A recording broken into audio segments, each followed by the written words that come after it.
इस वीडियो में हम सीखेंगे कि किसी भी एपी में कोई भी गिवन एपी है, यदि हम लास्ट से एंडिंग से यदि कोई nth टर्म फाइंड आउट करना हो तो हम उस टर्म को कैसे फाइंड आउट करेंगे। और एक क्वेश्चन है जो कि लास्ट ईयर 2023 में सीबीएसई बोर्ड में पूछा गया था, हम इस क्वेश्चन को सॉल्व करेंगे। ठीक है, ठीक है। सबसे पहले मैं आपके सामने एक एपी ड्रॉ करता हूँ, एक एपी लिखता हूँ। एक एपी है ए जिसका फर्स्ट टर्म है ए, जिसका कॉमन डिफरेंस है डी।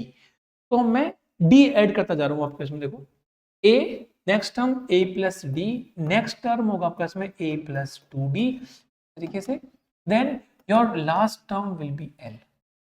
ap है जिसका फर्स्ट टर्म हमारे पास में फर्स्ट टर्म a है, कॉमन डिफरेंस d है, तो हम इसको ऐसे बोल सकते हैं a plus d, a plus 2d, then goes up to last term l। यदि लास्ट टर्म l है हमारे पास में, अब यदि आपको ये बताया जाए, ये बोला जाए आपसे कि ये 10, 15, 20 एक एपी है, एपी में इंक्रीजिंग एपी है, तो हमारे पास में आप नेक्स्ट टर्म पे जा रहे हैं, आप 5 ऐड कर रहे हैं, कॉमन डिफरेंस इज 5, आपको पता है आप इसमें 5 ऐड करेंगे, देन आप जंप करेंगे नेक्स्ट टर्म पर, आप 5 ऐड करेंगे नेक्स्ट टर्म। आपको बैक आना हो तो आपको यदि ये पता हो, आपको पता हो यहाँ पे कि यहाँ पे एक मिसिंग टर्म है, आपको पता हो कि यही एपी आपके पास में है, यहाँ पे 20 है, इसके बाद में 25 है, 30 है। आपसे बोला जाए कि 20 से पहले वाला टर्म बताइए, आप कैसे निकालेंगे? 20 से जो पहले वाला टर्म निकालेंगे, आप क्या करेंगे, आप 20 में से डी को माइनस करेंगे। अब देखो, यदि आप इस a प्लस डी में से d माइनस करेंगे, then you will get a। आप यदि a प्लस 2d में से d माइनस करेंगे, then you will get a plus d। आप यदि AP में नेक्स्ट टर्म पे जा रहे हैं, जैसे यदि इन जनरल आपके सामने यहाँ पे लिखूं, अब यदि मैं एक in general A1, A2, A3 तीन टर्म मान लेता हूं, एक टर्म हमारे पास में A1 है, एक टर्म A2 है, एक टर्म A3 है। यदि आप A1 से A2 पे जंप कर रहे हैं या आप A1 से A2 पे जा रहे हैं, then you are adding plus D, आप कॉमन डिफरेंस को ऐड करके आगे जा रहे हैं। अब यदि A2 से A3 पे जा रहे हैं तो क्या करेंगे, आप यहां से एक बार और प्लस D करके आगे जा रहे हैं। बैक देखिए एक बार, यदि आप इसको बैक लिखना चाहें, आप यदि A3 से A2 पे जाएंगे तो आपने जो D ऐड करा था, आप उस D को माइनस कर दो, then you will gate A2। अब यदि A2 से A1 पे जाना चाहते हैं तो आप क्या करेंगे, आप इसमें से D माइनस कर दीजिए, then you will gate A1।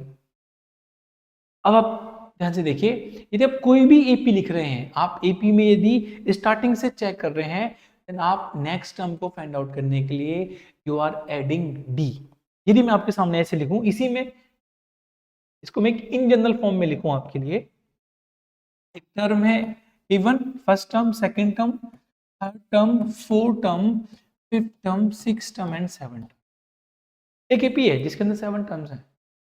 हम यदि इंक्रीजिंग एपी बना रहे हैं, then you are adding plus d in every previous term. आप हर किसी पिछली टर्म में डी ऐड कर रहे हैं, then you are going to upward, you are increasing.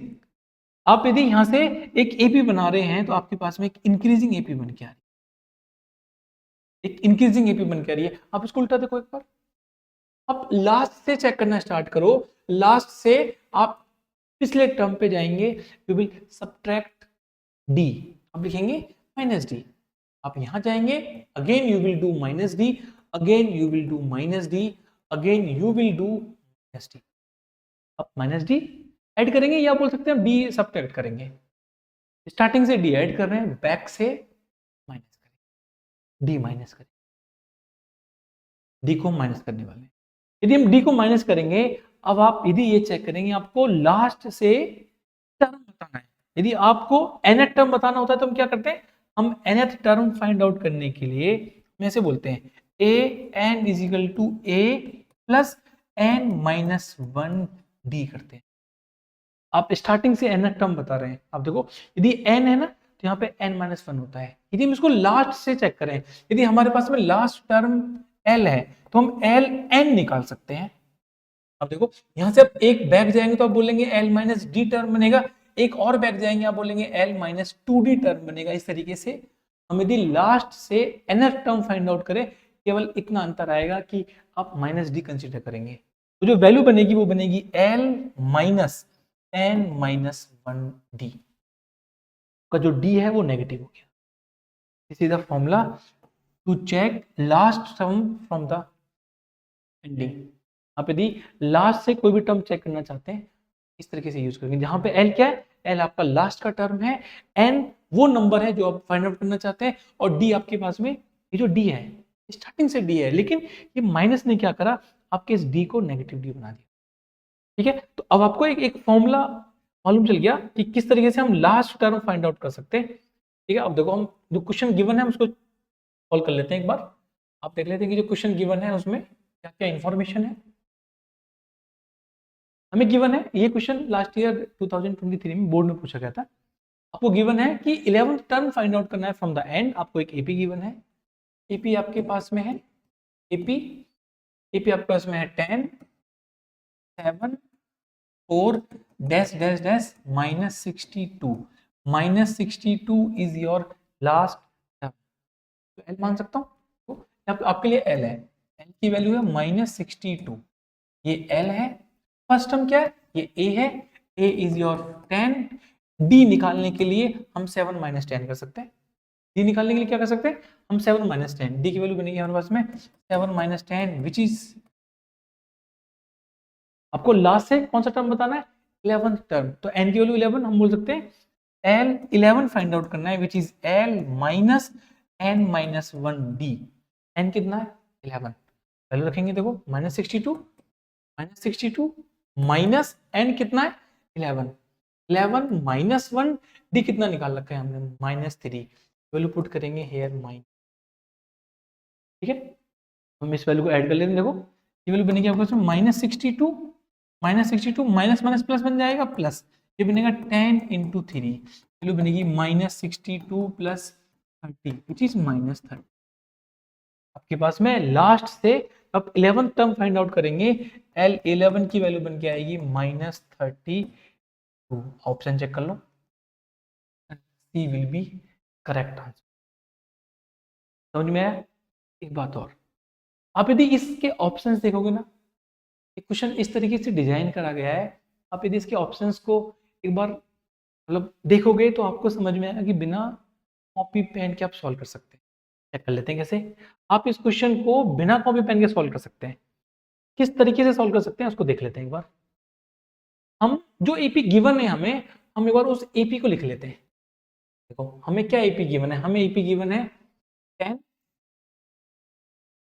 10 7 4, T कितना है माइनस 3। आप हर किसी नेक्स्ट टर्म पे जा रहे हैं माइनस 3, देखो अब बोलेंगे नेक्स्ट टर्म विल बी 1, इसके बाद अगला जो टर्म आएगा वो आएगा माइनस 2। माइनस 3 करा 7, माइनस 3 करा 4, माइनस 3 करा 1, माइनस 3 करेंगे माइनस 2 पे आपकी वैल्यू जाएगी। इसके बाद में next term will be minus 5 up to minus 62।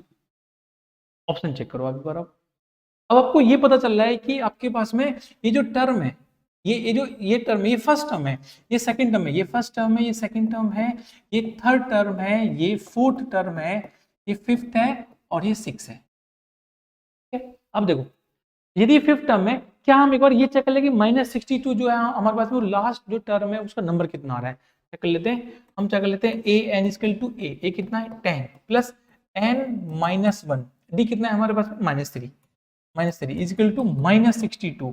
ये बोल जाएगी उधर, आप बोलेंगे minus 3n plus 3 is equal to जाएगी इधर, ये वैल्यू बनेगी माइनस 72। आप इसको लेके जाएंगे इधर, आप बोलेंगे minus 3n is equal to minus 75, minus से माइनस कट जाएगा, आप बोलेंगे n की वैल्यू बनेगी 25। मीन्स ये जो माइनस 62 नंबर है ये 25th टर्म है, 25th टर्म है। 20 मतलब आपकी जो एपी में टोटल 25 टर्म है, 25th टर्म है। आपको लास्ट से क्या चेक करना है 11 चेक करना है। आप स्टार्टिंग से देख रहे हैं, आप ऑप्शन चेक करना है एक बार। 25 तो इस एपी में है भी नहीं, 25 नंबर नहीं है इस एपी के अंदर कहीं भी, आप चेक कर लो इस एपी के अंदर कहीं भी 25 नहीं है। क्यों? क्योंकि स्टार्टिंग 10 से हो रही है और डिक्रीजिंग एपी है। ऑप्शन ए कट गया, ऑप्शन ए नहीं हो सकता, ऑप्शन ए 16 पे आ जाओ। फर्स्ट टर्म 10 है, फर्स्ट टर्म 10 है, डिक्रीजिंग एपी है, 16 भी नहीं हो सकते वो, टर्म 16 भी नहीं हो सकता। जीरो, आप चेक करोगे आपने एपी लिखा है ना, अंदर जीरो एग्जिस्ट ही नहीं करता है, इस पूरे एपी के अंदर जीरो आता ही नहीं है, एपी का है आपका ऑप्शन। बिना सॉल्व करे आप बोल सकते हैं 32 आपके पास में सही आंसर। हम ऐसे भी ऑप्शंस के साथ खेल सकते हैं, चेक कर सकते हैं। आई होप आपको समझ में आया होगा। Thank you so much.